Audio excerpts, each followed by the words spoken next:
Michel Marcel Goujon, Minou pour ses collègues, ses nombreux amis et pour les turfistes, a été sans conteste l'un de nos meilleurs professionnels. Il a exercé son art dans les deux disciplines. Au monté d'abord, où il fut l'homme de Fandango, puis au sulky, quittant la compétition avec un remarquable palmarès. On y trouve par exemple un prix d'Amérique en 1970 quand il battait Tony M et Tidalium Pello, deux des meilleurs trotteurs de l'époque. Dans la séquence que nous regardons maintenant, c'est avec l'Urabo qu'il va nous donner une leçon de drive, que nous pourrions intituler « Comment gagner tête et corde ». L'Arabello s'était bien montré le plus rapide derrière les élastiques, mais se trompant dans ses allures, il doit laisser le commandement à l'Urabo, nouvelle vedette de Maurice Macheret, qui fut une dizaine d'années plus tôt l'heureux propriétaire du grand de l'illustre Bellino II, vainqueur de 3 prix d'Amérique avec le frère de Minou, Jean-René Goujon. L'Urabo, comme Minou, du donjon celui-là, est entraîné par Jean-Loup Peupion, qui fut le lad fidèle d'Une de Mai. C'est presque une histoire de famille. Retrouvons notre auteur au bas de la descente, où il est de tradition de faire un pointage et de consulter les chronomètres, qui ne font que confirmer l'impression visuelle, on trotte très vite.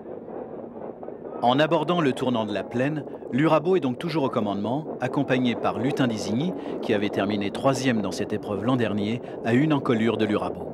Jorki en embuscade, l'Arabello et Kézertro, qui va disparaître du groupe de tête après une faute.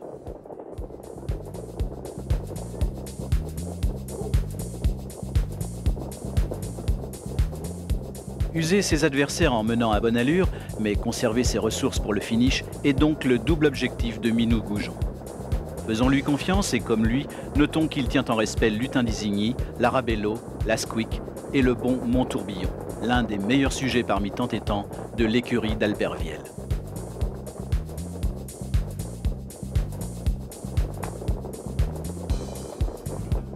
Et Jorki. Oh, il n'est pas très loin. Son driver, Léopold Verhoeken, ménage son finish. D'autant plus qu'il a maintenant 9 ans. Et cela, Minou ne l'ignore pas. Ces deux grands professionnels ont non seulement de l'amitié l'un pour l'autre, mais dans leur métier, ils sont sur la même longueur d'onde.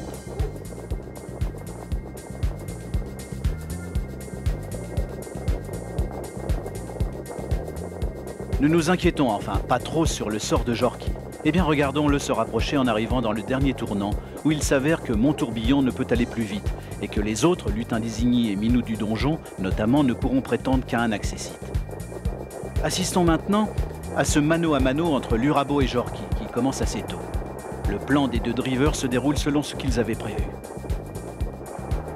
Dans ce match au sommet entre deux chevaux de cette classe et deux drivers disons idem, c'est plus simple, le spectacle est de toute beauté. Mais cela ne va pas durer très longtemps.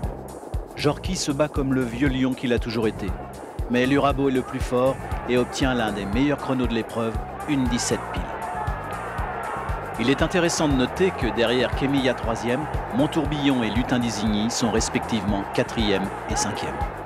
À suivre.